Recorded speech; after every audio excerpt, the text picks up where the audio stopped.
11 juin 2019. Œuvrant pour l'énoblissement de la démocratie, de l'état de droit et du changement intégral en République démocratique du Congo, ECHA RDC stipule ce qui suit au regard de l'impasse politique, des recommandations et exigences citoyennes en vue de permettre à la nation de s'en sortir dans la paix et l'unité nationale.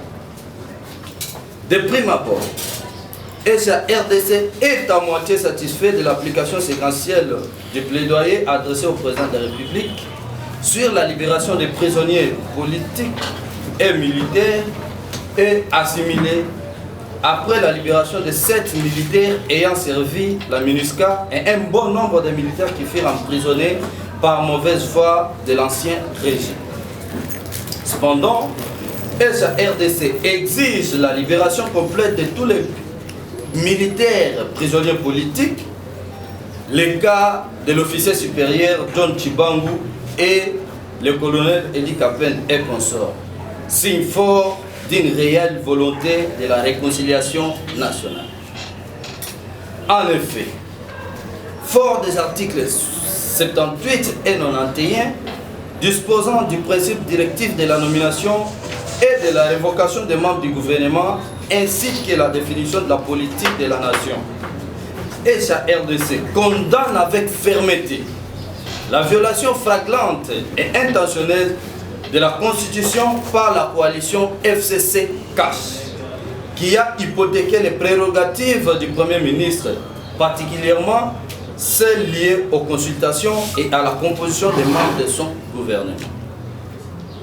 ECHA RDC insiste donc qu'il revient à seul M.